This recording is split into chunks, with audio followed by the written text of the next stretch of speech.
ഹരിശ്രീ ഗണപതയേ നമ. അവിഘ്നമസ്തു. ഓം നമോ ഭഗവതേ വാസുദേവായ ശ്രീകൃഷ്ണ പരമാത്മനേ നമ. ഓം നമോ നാരായണായ.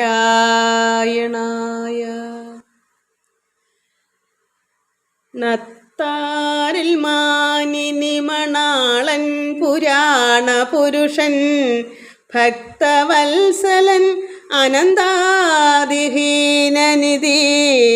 ചിത്തത്തിലച്യുത കളിപ്പന്തലിട്ടു വിളയാടിയിടുകൻ മനസി. നാരായണായ നമ.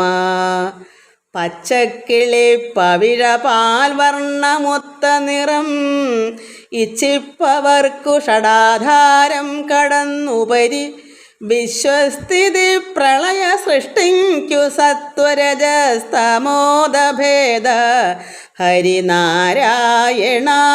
നമ.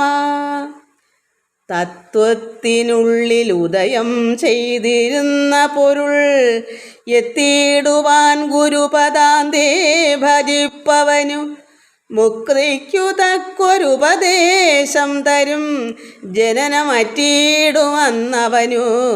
നാരായണായ നമ.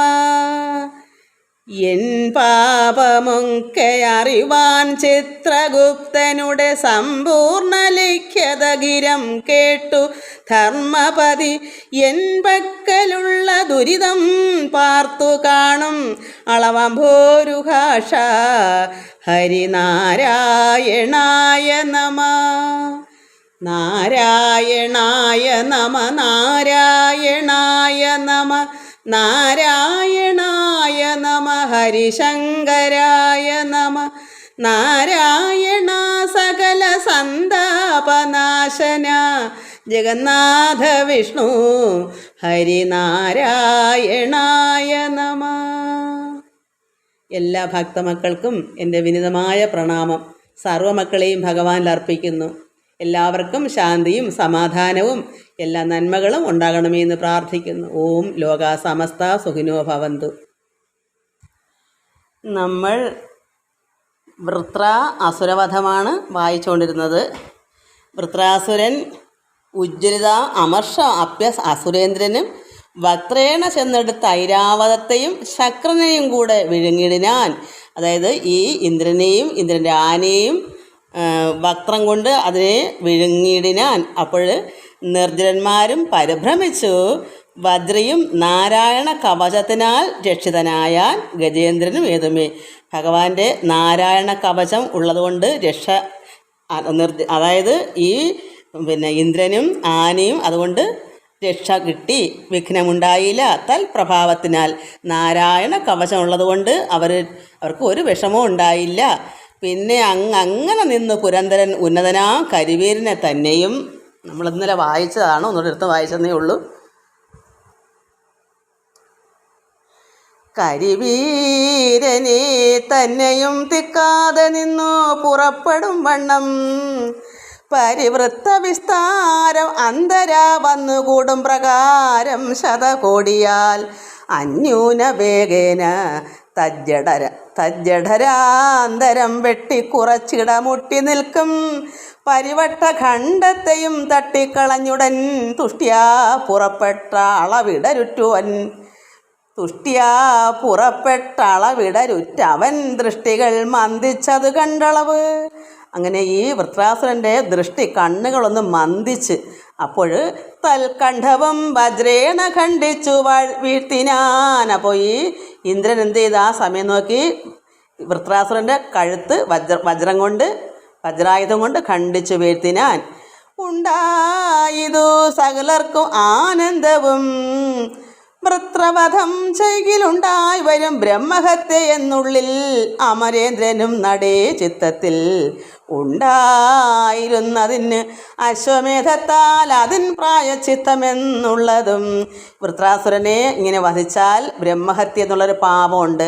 അദ്ദേഹം അത്രമാത്രം ഭഗവത് ഭക്തനും ഒരു ബ്രഹ്മജ്ഞാനിയൊക്കെ ആയതുകൊണ്ട് അതായത് ബ്രഹ്മത്തെ അറിഞ്ഞ ആളാണ്, അത്രമാത്രം ഭക്തനും അത് പറയാം, അത്രമാത്രം യഥാർത്ഥ ഒരു സന്യാസി എന്ന് പറയാം. അതായിരുന്നു, അത് ചിത്രകേതുവായിരുന്നു. ചിത്രകേതുവിനെ ഒരു പാർവതി ദേവിയുടെ ശാപമുഖാനാണല്ലോ ഈ അസുരനായിട്ട് വൃത്രാസുരനായിട്ട് വന്നത്. അങ്ങനെ ഉള്ള മൊത്തം പരമാത്മാവിൽ നിറഞ്ഞിരിക്കുന്ന ചിത്രകേതു ആയിരുന്നു. അതുകൊണ്ടാണ് അയാളെ വധിച്ചാൽ എന്ത് വന്നൂടെ? ബ്രഹ്മഹത്യ എന്നുള്ള ഒരു പാപം, ബ്രഹ്മഹത്യാദി പാപവും നമ്മൾ കേട്ടിട്ടില്ലേ? അതിവിടെ അമരേന്ദ്രൻ, ഈ ഇന്ദ്രന് അറിയാം അങ്ങനെ ഉണ്ടാകും. അതിനെന്ത് പ്രായശ്ചിത്തം ഉള്ളേ?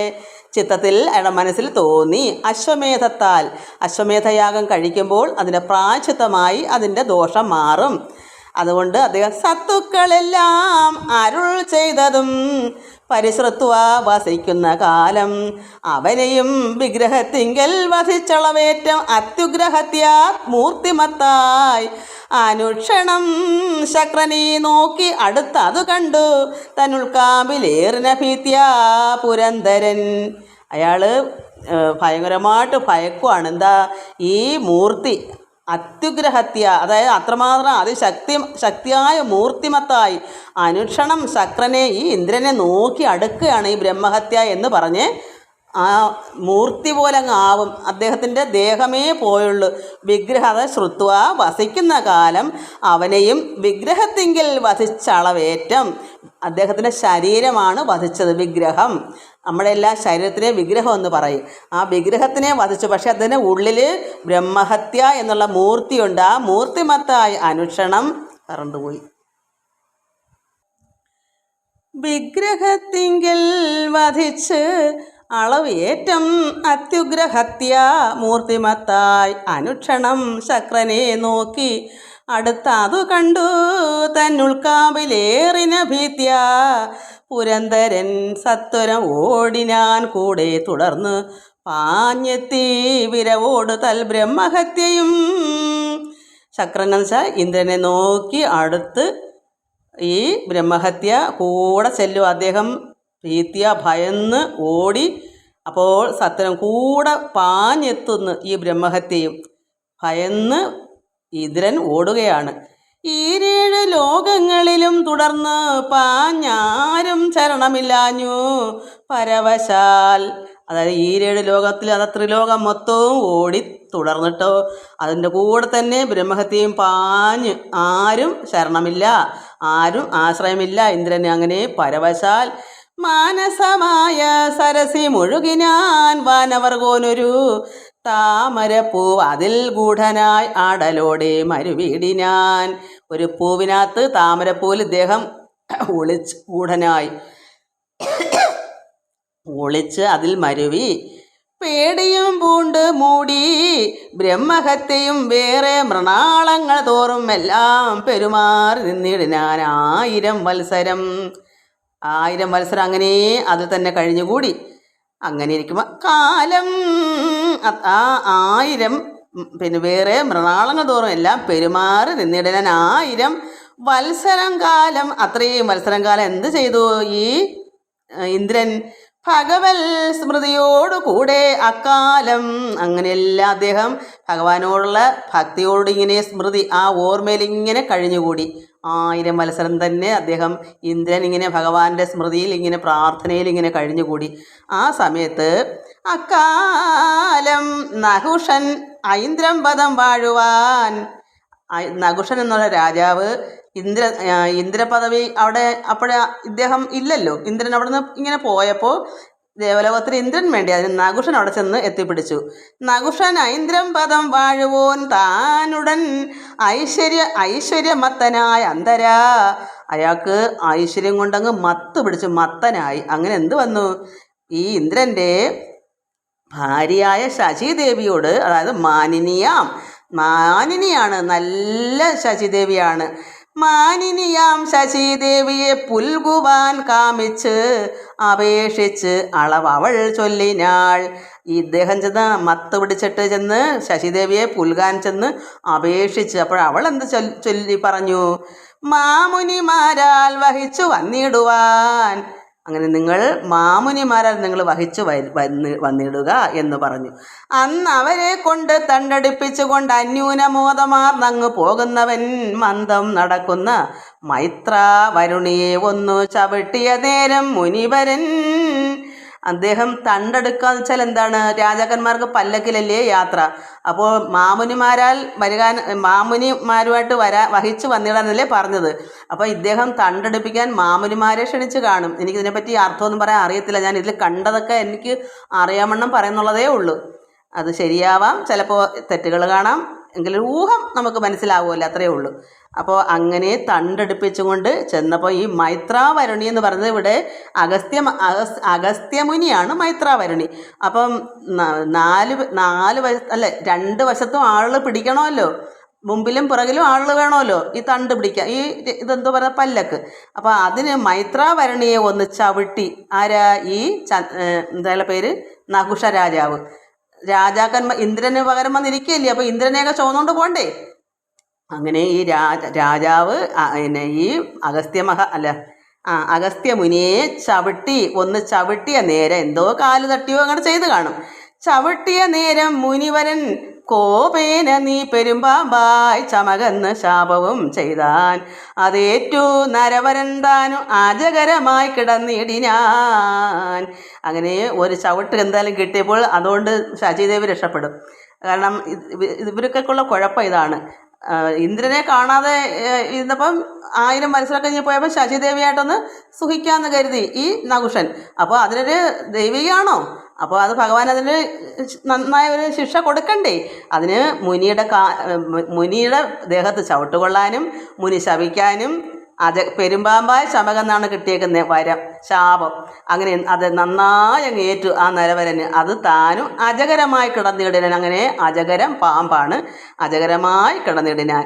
മാനവേന്ദ്രൻ ധർമ്മപുത്രനെ കാൺമോളം മാനസേ താമരപ്പൂവിൽ വിളങ്ങിന വാനവർകോനും ഭഗവത് ഉപാസന.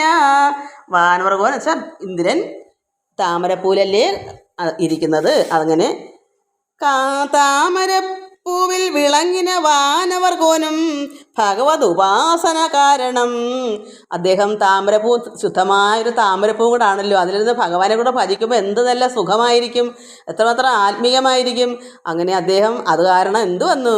ശുദ്ധനായപ്പോൾ മുനികൾ ചെന്നാരൂഢമോദമോടാഹൂതനായവൻ താപസന്മാരോടു കൂടവേ ചെന്നു തൻ പാപവും വാജിമേധം ചെയ്തു കേവലം ദൂരെ നീക്കിക്കളഞ്ഞാശു കൃതാർത്ഥനായി നാരായണാഗ്രജൻ വാണാൻ നിജപദം. അങ്ങനെ അദ്ദേഹം താമരപ്പൂലിരുന്നിങ്ങനെ സന്തോഷമായിട്ട് ഭഗവാനെ ഭജിച്ചിരുന്നപ്പോൾ അത് കാരണം കൊണ്ട് ശുദ്ധനായപ്പോൾ എന്ത് വന്നു? മുനികളെല്ലാവരും ചെന്ന് ആരൂഢമോദമോട് ആഹൂതനായി അവൻ താപസന്മാരോട് കൂടെ എല്ലാവരുടെ ചെന്നിന്ന് പാപം പോണ്ടേ, ബ്രഹ്മഹത്യയുടെ പാപം പോണ്ടേ. അതിന് അദ്ദേഹം എന്ത് ചെയ്ത്? പാപവും വാജിമേധം ചെയ്തു. വാജി കുതിര, അശ്വം. അപ്പോൾ അശ്വമേധം എന്നുള്ള ഒരു യാഗം ഉണ്ടല്ലോ, അതൊക്കെ ചെയ്തപ്പോൾ ദൂരെ നീക്കി കളഞ്ഞാശോ കൃതാർത്ഥനായി. അങ്ങനെ അദ്ദേഹം ആ പാപമെല്ലാം ഒഴിച്ചു കളഞ്ഞു, ബ്രഹ്മഹത്യാ പാപം മാറ്റി. അങ്ങനെ കൃതാർത്ഥനായി നാരായണാകൃതൻ വാണൻ നിജപദം. അങ്ങനെ ഇന്ദ്രനായിട്ട്, ദേവലോകത്ത് ഇന്ദ്രനായിട്ട് തന്നെ കഴിഞ്ഞു. ഏവം ആഹന്ത കേൾക്കായ നേരം നരദേവനും ശ്രീശുകനോട് ചോദ്യം ചെയ്താൻ. അങ്ങനെ ഇത്രയൊക്കെ അറിഞ്ഞപ്പോൾ വീണ്ടും ചോദിക്കുന്നു, ശ്രീശുക മഹാമുനിയടുത്ത് ചോദിക്കുന്നത്. എന്താ ചോദിക്കുന്നേ? ശ്രീ പരീക്ഷത്ത് നരദേവൻ ചെയ്ത മാഹാത്മ്യം ഈശ്വര ഭക്തർക്കൊഴിഞ്ഞ് ഒരു ദേഹികൾക്കും ഭവിക്കുന്നതല്ലാകയാൽ, അതായത് ഇങ്ങനെയുള്ള മാഹാത്മ്യം ഇപ്പം ഈ അശ്വമേധം കഴിക്കേണ്ടി വന്ന എന്താ? വൃത്രാസുരൻ്റെ മാഹാത്മ്യം കൊണ്ടല്ലേ. ചിത്രകേതുവായിരുന്ന പരമഭക്തനല്ലായിരുന്നോ? അദ്ദേഹത്തിനെ വധിച്ചതുകൊണ്ടല്ലേ ഇത്രയെല്ലാം. അപ്പം ഇത്രയും മാഹാത്മ്യം ഈ ഈശ്വരഭക്തർക്ക് ഒഴിഞ്ഞ്, ഈശ്വരഭക്തന്മാർക്ക് മാത്രമേ ഇത്ര മാഹാത്മ്യം ഉണ്ടാകത്തുള്ളൂ. അപ്പോൾ ഈശ്വര മാഹാത്മ്യം ഉള്ളവർ ഒഴിഞ്ഞ് ഒരു ദേഹികൾക്കും ഭവിക്കുന്നതല്ല. അതുകൊണ്ട് രാജസനാകിയ വൃത്രനന്ത് എത്രയും പൂജനീയം മഹത്വം വളർന്നിടുവാൻ കാരണം. അപ്പോൾ ഇത്രയും ഈ മാഹാത്മ്യം ഈശ്വരഭക്തർക്ക് അല്ലാതെ മറ്റാർക്കും കിട്ടത്തില്ല. അപ്പോൾ ഇവിടെ ഒരു വൃത്ര അസുരനുമാണ്. ഈ വൃത്രാസുരൻ ഇത്രയും രാജസനാകിയ ഈ വൃത്രൻ എന്താ ഇത്രയും പൂജനീയം മഹത്വം ഇങ്ങനെ ഉണ്ടാകാൻ കാരണം? ചിത്രകേതുവിനെ പറ്റി അദ്ദേഹത്തിന് നമുക്കിത് വായിച്ചുകൊണ്ടൊക്കെ കുറച്ചറിയാം. അന്ന് ഈ ചോദിച്ച ആളിന് അറിയത്തില്ല ചിത്രകേതു ആണ് വൃത്രാസുരനായി വന്നതെന്നൊന്നും അറിയത്തില്ല. അത് ഇനി അതിൻ്റെ കാര്യം ഇനി പറയാൻ പോകുന്നത്. അപ്പോൾ എന്ത് ചോദിക്കുന്നത് ഇങ്ങനെ ഇത്രയും പൂജനീയവും മഹത്വവും വളരാൻ കാരണം എന്താണ്? വൃത്രാസുരൻ എന്താ ഇങ്ങനെ മറ്റ് ദേഹികൾക്ക് ഈശ്വരജ്ഞാനം ഇല്ലാത്ത ഒരുത്തർക്കും ഇങ്ങനെയുള്ള പൂജനയും ഉണ്ടാകത്തില്ലല്ലോ, മാഹാത്മ്യം ഉണ്ടാകത്തില്ലല്ലോ. മാഹാത്മ്യം ഈശ്വര ഭക്തർക്ക് ഒഴിഞ്ഞ് ഒരു ദേഹികൾക്കും ഭവിക്കുന്നതല്ലായകയാൽ രാജസനാകിയ വൃത്രൻ എത്രയും പൂജനീയം മഹത്വം വളർന്നിടുവാൻ കാരണം എന്നതിനുത്തരം ശ്രീശുകൻ പാരാത ചിത്രകേതു ദന്ത സംഗ്രഹം നേരെ തിരിച്ചരുൾ ചെയ്തരുളിടിനാൻ. എന്താണെന്നുള്ള കാരണം എനിക്ക് അറിയിച്ചു തരൂ എന്നോടെ ശ്രീശുക മഹാമുനിടുത്ത് പറഞ്ഞപ്പോൾ ഇനി പാരാത ചിത്രകേതു ദന്ത സംഗ്രഹം നേരെ പറഞ്ഞു കൊടുക്കുവാണ്. ചിത്രകേതു ഉപാഖ്യാനം എന്താണ്? വൃത്രാസുരൻ ഇങ്ങനെ വരാനുള്ള കാരണവും നമുക്കത് കുറച്ചുകൂടെ വായിക്കാം. ശൂരസേനോ ഉത്തമമാം വിഷയേ പുരാ ചിത്രകേത്വാഖ്യയാ ചക്രവർത്തീന്ദ്രനായി എത്രയും ഉത്തമനാം നൃപസത്തമൻ സന്തതിയില്ലാഞ്ഞു ഖേദിച്ചു സന്തതം ചിന്തയും പൂണ്ടിരിക്കുന്നാൾ ഒരു ദിനം. അങ്ങനെ ഈ ശൂരസേനം എന്നുള്ള രാജ്യത്ത് ഉത്തമനായ ഒരു ചക്രവർത്തി ചിത്രകേത്വാഖ്യ എന്ന ചിത്രകേതു എന്നുള്ള ചക്രവർത്തി എത്രയും ഉത്തമനായ നൃപനാണ്, സത്തമനാണ്. എന്താണ് അദ്ദേഹത്തിൻ്റെ വിഷമം? സന്തതിയില്ലാഞ്ഞു ഖേദിച്ചു. എപ്പോഴും വിഷമമായിരുന്നു. എന്താ? കുട്ടികളില്ല, അദ്ദേഹത്തിന് മക്കളില്ല. അപ്പോൾ ഈ ശൂരസേന എന്നുള്ള രാജ്യത്തെ രാജാവാണ്. അപ്പോൾ അത്രമാത്രം ശുദ്ധനാണ്, നിർമ്മലനാണ്, ചക്രവർത്തിയാണ്, ഉത്തമനായ രാജാവാകുന്നു. അപ്പോൾ അദ്ദേഹത്തിന് ഒരു വിഷമം, ചിന്തയും പൂണ്ടിരിക്കുന്ന ആൾ ഒരു ദിനം എന്താ ഇങ്ങനെ വിഷമിച്ചിരിക്കുക സന്തതിയില്ലാത്തത് കാരണം. അങ്ങനെ ചിന്തയും പൂണ്ട് ഇങ്ങനെ ഇരിക്കുന്ന ഒരു ദിവസം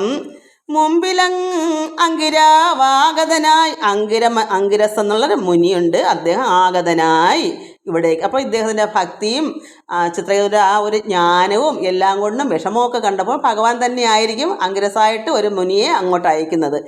ഭഗവാൻ അങ്ങനെയാണ് ഭക്തന്മാർക്ക് പല രീതിയിൽ ഇങ്ങനെ സഹായങ്ങൾ ചെയ്യും. അത് ആരെ കൊണ്ടെങ്കിലൊക്കെ ഇങ്ങനെ ചെയ്യിപ്പിക്കും. അതിന് വേണ്ടുന്ന പോംവഴികൾ ഒക്കെ കൊടുക്കും. അപ്പോൾ എന്ത് വന്നു? അദ്ദേഹത്തിൻ്റെ മുമ്പിൽ ഒരു ദിവസം അദ്ദേഹത്തിൻ്റെ മുമ്പിൽ അങ്കിരസ് എന്നുള്ള പേരുള്ള ആഗതനായി അങ്കിരാവാഗതനായ അളവൻപോട് പൂജയിത്വ നൃപതീശ്വരൻ പ്രാർത്ഥിച്ചു. സന്തതിക്കബ്ജോത്ഭവാത്മജൻ പാർത്ഥിവനിൽ പ്രസാദിച്ചു. തത്രാന്തികെ നിന്നു യജിച്ചിതു തുഷ്ടാവനുഗ്രഹിച്ചെന്നതിനാലും ഒരു ആത്മജനഞ്ജസ വന്നുളവായവനെത്രയും തേജസ നന്നായി വളർന്നു തുടങ്ങിനാൻ അന്വഹം. അങ്ങനെ ഈ അങ്കിരസ് എന്നുള്ള മുനി ഈ പ്രാർത്ഥന കൊണ്ട് അദ്ദേഹത്തിന് കരുണയും പ്രസാദവും ചെന്ന് ആർക്ക് ചെന്നു? ഈ രാജാവിന് ചിത്രകേതുവിന്. അങ്കിരസ് അത്രമാത്രം നല്ലൊരു മുനിയാണ്. അങ്കിരവാഗതൻ എന്ന് പറഞ്ഞാൽ അങ്കിരസ് എന്നുള്ള പേരാണ്. അങ്കിരാവ് ആഗതനായി വന്നു. ആഗതൻ വെച്ചാൽ അദ്ദേഹം അവിടേക്ക് ചെന്നു. അങ്കിരാവ് എന്ന് പറഞ്ഞ മുനി അൻപോട് പൂജയിത്വ നൃപതീശ്വരൻ ആ രാജാവ് അദ്ദേഹത്തിനെ പൂജിച്ചിരുത്തി പ്രാർത്ഥിച്ചു. സന്തതിക്ക് അബ്ജോത്ഭവാത്മജൻ പാർത്ഥിവനിൽ പ്രസാദിച്ചു. അദ്ദേഹത്തിൽ പ്രസാദിച്ചു. ഒരു മുനി പ്രസാദിക്കണമെങ്കിൽ അത് ഈശ്വര പ്രസാദമാണല്ലോ. എല്ലാവർക്കും ഇങ്ങനെ മനസ്സിലാക്കണം. ഒരു മഹർഷിയോ ഒരു ഭക്തനോ അവരുടെ കരുണ ഈശ്വരൻ അവരുടെ ഉള്ളിലുണ്ടെങ്കിൽ അവരുടെ പ്രസാദം അവിടേക്ക് ചെല്ലും. അത്രമാത്രം ഭക്തിയുള്ള ആൾക്കാരാണ് ഈ മുനിമാർ. ഭഗവാനോട് ചേർന്നിരിക്കുന്നവരാണ്. അതുകൊണ്ട് അവരുടെ പ്രസാദം ഈ രാജാവിലേക്ക് ഇറങ്ങി ചെന്നു പ്രാർത്ഥിച്ചു. അപ്പോഴെന്ത് വന്നു? പാർത്ഥിവനിൽ പ്രസാദിച്ചു. തത്രാന്തികയെ നിന്ന് യജിച്ചിതു. തുഷ്ടാവ് അനുഗ്രഹിച്ചെന്നതിനാലും ഒരാത്മജൻ അഞ്ജസ വന്ന് ഉളവായി. എത്രയും തേജസ്സോടുകൂടി ഒരു കുട്ടി നന്നായി വളർന്നു തുടങ്ങിനാൻ അന്വഹം. മന്നവനുണ്ട് അനേകായിരം ഭാര്യമാർ. ഒത്തിരി ഭാര്യമാർ ഈ നൃപനുണ്ട്, രാജാവിനുണ്ട്.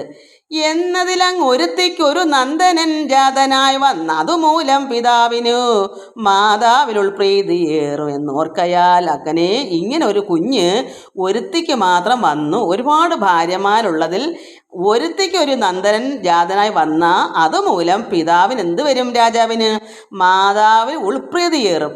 ആ കുഞ്ഞിൻ്റെ അമ്മയോട് പ്രീതി കൂടും ഭർത്താവിന്. ഒത്തിരി ഭാര്യമാരുണ്ട്. പക്ഷെ ഒരു ഭാര്യയ്ക്ക് ഒരു കുട്ടി വന്നാൽ ആ കുട്ടിയുള്ള സ്നേഹം കൊണ്ട് ആ ഭാര്യയോടും അത്രമാത്രം സ്നേഹം ഉണ്ടാവും. അപ്പോൾ മറ്റുള്ള ഭാര്യമാർക്ക് ഒരു അസൂയ. അപ്പോൾ എന്നതിൽ അങ്ങ് ഒരുത്തിക്ക് ഒരു നന്ദനൻ ജാതനായി വന്ന് അതുമൂലം പിതാവിനു മാതാവില് ഉൾപ്രീതിയേറും എന്നോർക്കയാൽ ചേതോ ഹരികൾ മറ്റുള്ളവർക്കൊക്കവേ ചേതസി മേന്മേൽ വളർന്നോരസൂയയാൽ ബാലനൊരു നാൾ വിഷം കൊടുത്തിടിനാർ. അവരുടെ മറ്റുള്ള ഭാര്യമാർക്കെല്ലാം അസൂയ വന്ന് ഈ ഒരുത്തിക്കൊരു കുഞ്ഞ് വന്നപ്പോൾ ആ കുഞ്ഞിനുള്ള സ്നേഹവും അതിനൊപ്പം തന്നെ ആ കുഞ്ഞിൻ്റെ അമ്മയോടും എപ്പോഴും വാത്സല്യമായിരിക്കും. കാരണം എപ്പോഴും കുഞ്ഞിനോട് ചേർന്നല്ലേ ഒരു പിതാവ് ദുഃഖിച്ചും വിഷമിച്ചും കിട്ടിയൊരു കുഞ്ഞ്. അപ്പോൾ ആ കുഞ്ഞും തള്ളയും എപ്പോഴും അവർ ചേർന്നിരിക്കുമ്പോൾ ഇദ്ദേഹവും കൂടി ഇരിക്കും. അപ്പോൾ എന്ത് വരും, മറ്റുള്ള ഭാര്യമാർ സ്വാഭാവികമായിട്ട് അവരോട് അത്രയും അടുക്കാൻ പറ്റത്തില്ല. കാരണം ഇദ്ദേഹത്തിന് എപ്പോഴും കുഞ്ഞുകൊണ്ടിരിക്കുകയല്ലേ ഉള്ളൂ. അപ്പോൾ അവരുടെ മനസ്സിൽ ചേതസി ഭയങ്കര അസൂയ തോന്നി. എന്താ തോന്നിയ, ഇങ്ങനെ ആയാൽ എങ്ങനെയാ? അതുകൊണ്ട് അവരെന്ത് ചെയ്തു, ആ കുട്ടിക്ക് വിഷം കൊടുത്തങ്ങ് കൊന്നു. കാലവശം ഭവിച്ച നൃപപുത്രനും, രാജാവിൻ്റെ പുത്രൻ കാലവശം ഭവിച്ചു മരിച്ചുപോയി. അവർ കൊന്നുകളഞ്ഞു മറ്റുള്ള ഭാര്യമാർ. മാതാ കൃതദ്യുതിയും ചിത്രകേതുവും വാദമടങ്ങിയ പുത്രനെ കാണുകയാൽ പാരമുഴുത്തഴലോട് തൊഴിച്ച് അലച്ചേറെ വിലപിച്ചു വീണു കേഴും വിധോ. അങ്ങനെ അദ്ദേഹം ഭാര്യയും പിതാവും കൂടെ, അത് രാജാവായ ചിത്രകേതുവും, കൃതദ്യുതി എന്ന് പറഞ്ഞ ഭാര്യയാണ് പേര് കൃതദ്യുതി, അവരും കൂടെ ഇങ്ങനെ കാറ്റടങ്ങിയ പുത്രനെ കാണുകയാൽ. അപ്പോൾ ശ്വാസമാണല്ലോ കാറ്റ്, ശ്വാസം നിലച്ച ഒരു കുഞ്ഞിനെ കണ്ടപ്പോൾ മരിച്ചെന്ന് അവർ മനസ്സിലാക്കി. അപ്പോഴെന്ത് വന്നു, വാദം അടങ്ങിയ ശ്വാസം നിലച്ച കുഞ്ഞിനെ കണ്ടപ്പോൾ പാരം മുഴുത്തഴലോട് തൊഴിച്ച് അലച്ച് ഏറെ വിലപിച്ച് വീണ് കേഴും വിധോ. അവിടെ കിടന്ന് അറിഞ്ഞു തുള്ളി അത്രമാത്രം സ്നേഹത്തോടുകൂടി ഇല്ലാതിരുന്ന് കിട്ടിയൊരു കുഞ്ഞല്ലേ, അത്രമാത്രം അച്ഛനും അമ്മയും കൂടി ഇരുന്ന് കരഞ്ഞ് തകർത്ത് കേഴും വിധു. ആരവിടെ വന്നപ്പോഴും വീണാധരനുമായി അങ്കിരസങ് അരക്കാണിഷണേന മുതിർന്നെഴുന്നള്ളി. അവരുടെ നിലവിളി കേട്ടപ്പോൾ വീണാധരനാരാ, നാരദ മഹാമുനിയും അങ്കിരസ്, വീണാധരനുമായി അങ്കിരസ് അങ്ങ് അരക്കാണിഷണേന മുതിർന്നെഴു. അര മാത്രം പോലും സമയം എടുക്കുമ്പോൾ ഈ നിലവിളി കേട്ട് വേറെ ആരാ സഹായിക്കാൾ, ഈ അസൂയ പിടിച്ചവർ ചെയ്യുമോ പോലെ കുഞ്ഞിനെ വിഷം കൂടെ കൊടുത്ത് കൊന്ന്. അപ്പോൾ ഇവിടെ ദുഃഖം എത്രമാത്രമൊക്കെയാണ്, ആരാ സഹായിപ്പാൻ. അങ്ങനെ നിലവിളി കേട്ടപ്പോൾ ഭഗവാൻ അവിടുന്ന് വീണാധരനെയും അങ്കിരസായ മുനിയും കൂടെ അവിടേക്ക് അയച്ചു. ഭഗവാൻ തന്നെയായിരിക്കും അയച്ചത്, എൻ്റെ വിചാരമാണേ. അപ്പോൾ വീണാധരനും അത് ഇവരൊക്കെ ഭഗവാന് തുല്യമാണല്ലോ. അപ്പോൾ അങ്ങനെ അവിടെ ചെന്ന് കാണിഷണേന, പെട്ടെന്ന് അരക്കാണിഷണേന മുതിർന്നെഴുന്നള്ളിനാൻ. എന്നിട്ട് എന്ത് ചെയ്തു, ഭൂപതി മോഹിച്ചു വീണവൻ തൻ പരിതാപം കെടുപ്പതിനായി അനേകം വിധം നീതികൾ ഓതി നിൽക്കും വിധോ. അങ്ങനെ ഒരുപാട് നീതിവാക്യങ്ങളെല്ലാം, അതായത് സമാധാനം കിട്ടേണ്ടതിന് എന്തൊക്കെ പറയാം. വീണാധരനും ഈ മഹർഷിയും കൂടെ നന്നായി അവരെ നീതികൾ ഓതി ഒരുപാട് ഗുണഗണങ്ങൾ പറഞ്ഞ് അവരുടെ വിഷമങ്ങൾ മാറ്റണ്ടേ. അങ്ങനെ നിൽക്കും വിധോ. അങ്ങനെ ഒത്തിരിയും കാര്യങ്ങൾ സമാധാനിപ്പിച്ച് പറഞ്ഞപ്പോൾ ആ സമയത്ത് മോഹവും ചേതസി ചെറ്റകന്ന് ആശ്വസിച്ചാതരാൽ. അപ്പോൾ അവരുടെ മനസ്സിൽ അല്പം ആശ്വാസം വന്ന്. അത്രമാത്രം ഇവർ ഈ രണ്ടുപേരും കൂടെ, നാരദ മഹാമുനി അങ്കിരസും കൂടെ നന്നായി അവരെ വേദമോതി അവരുടെ വിഷമം അല്പം കുറച്ചു. അങ്ങനെ അപ്പോഴവരെന്ത് ചെയ്തു, കണ്ണുനീരും തുടച്ച് ഉദ്ധാനവും ചെയ്തു പുണ്ടരീകോത്ഭവ നന്ദനന്മാരുടെ മുന്നിലാ മാറുപോയി ചെന്നു വന്ദിച്ചു നിന്നേരം ഉള്ളുണർന്നാശു ചൊല്ലേടി ഞാൻ. അപ്പോൾ അവിടെ ഇത്രയും നല്ല നല്ല വാക്യങ്ങൾ, നാമങ്ങൾ, ഭഗവാന്റെ കഥകളോ എന്തെങ്കിലും അവർക്ക് നന്നായി വേണ്ടുന്ന ഉപദേശങ്ങളൊക്കെ കൊടുത്തപ്പോൾ, കാരണം ഇതെല്ലാം നിത്യമല്ല, ഇതൊക്കെ ഈ നശിക്കുന്നതാണ്, ഇത് ഉണ്ടായതാണ് ഭൂമിയിൽ, അങ്ങനെയൊക്കെ നല്ല നല്ല കാര്യങ്ങൾ പറയും. അതുകൊണ്ട് ഇത് മോഹം, ഇത് അജ്ഞാനമാണ്, ഇതെല്ലാം സ്വാർത്ഥപരമാണ്, ഇങ്ങനെയൊക്കെ ഓരോന്ന് പറയുമ്പോൾ അദ്ദേഹത്തിൻ്റെ അങ്ങ് ഉണർന്ന് ഈ മനസ്സിൽ നിന്ന് അല്പം ആശ്വാസമായി, വിഷമവും പോയി.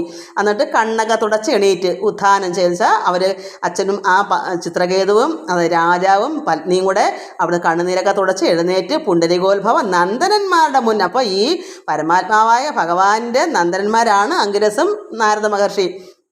അവിടെ മുന്നിലേക്ക് ചെന്നിട്ട് വന്ദിച്ച് നിന്ന് നേരം ഉണർന്ന ആശ ചൊല്ലിയിടിനാൻ. അവിടെ ഉണർന്ന വെച്ചാൽ എന്താ, അവിടെ ദുഃഖങ്ങളെല്ലാം പോയിട്ട് അതിനകത്ത് ഉണരുണ്ടെങ്കിൽ ഉള്ളത്തിൽ പരമാത്മാവ് അങ്ങോട്ട് ചെന്ന് കയറുമ്പോഴാണ് ഉണരുന്നത്. അപ്പോൾ അവരുടെ നല്ല നല്ല വാക്യങ്ങൾ, മൊഴികൾ, അവരുടെ വചനങ്ങൾ കേട്ടപ്പോൾ പരമാത്മാവിൻ്റെ ആ ഒരു കൃപ ആ നാരദനിൽ കൂടിയും ആ മഹർഷിയിൽ കൂടിയും ഈ ചിത്രകേതുവിൻ്റെ ഉള്ളിലേക്ക് അങ്ങ് ഇറങ്ങി. അങ്ങനെ ചെന്ന് ഉള്ളൊക്കെ അങ്ങ് ഉണർന്ന് ചൊല്ലുന്നു. എന്താ പറയുന്നത്?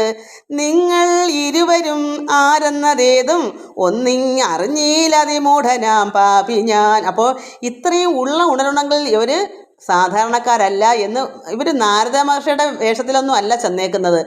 ആളറിയാത്ത രീതിയിൽ അവധൂത ലക്ഷണത്തിലാണ് ചെന്നേക്കുന്നത്. അപ്പം നമുക്കാണെങ്കിൽ നാരദ മഹാമുനി വീണയും കൊണ്ട് നടക്കാണ്ട് നമുക്ക് മനസ്സിലാവും നാരദ മഹാമുനിയാണ്. പക്ഷേ ഇവർ ആ രീതിയിലല്ല അവിടെ ചെന്നേക്കുന്നത്.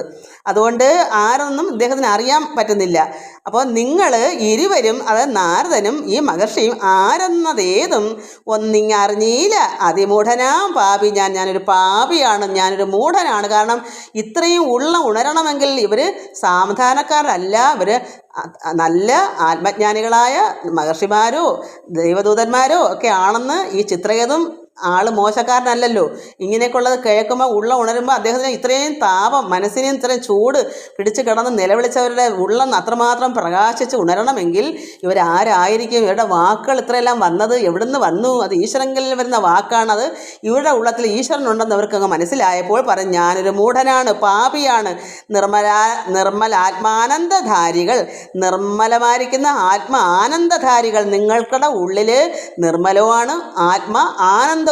ആത്മാവിൽ ആനന്ദമുണ്ടെന്ന് മനസ്സിലാകുന്ന അവരുടെ ആനന്ദമാണ് ഈ ചിത്രകേതുവിലേക്ക് ഇറങ്ങിച്ചത്.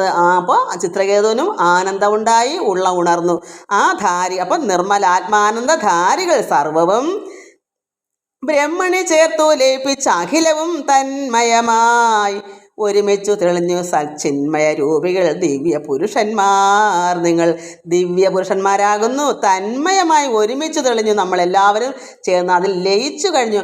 ഈ രണ്ടു പേരും, ഈ ചിത്രകേതുവും അവൻ്റെ ഭാര്യയൊക്കെ തന്മയമായി തീർന്നു. ഭഗവാന്റെ ഒരു പ്രത്യേക അനുഭൂതി അവരിലേക്ക് ഇറങ്ങിച്ചെന്നു എന്ന് അദ്ദേഹം അപ്പോൾ നിങ്ങൾ ആരാ? സാധാരണക്കാരാണോ നിങ്ങൾ? ഞാനൊരു മൂഢനാ, നിങ്ങൾ ആരാന്ന് ഞാൻ അറിഞ്ഞില്ല, നിങ്ങൾ ദിവ്യന്മാരാകുന്നു എന്നിത്രയും പറഞ്ഞ് നമുക്ക് അടുത്ത ദിവസം വായിക്കാം. ഇതിൻ്റെ ബാക്കി എല്ലാവർക്കും നമസ്കാരം. ഓം ലോകാ സമസ്ത സുഖിനോ ഭവന്തു. ഹരി ഓം, ഹരി ഓം, ഹരി ഓം.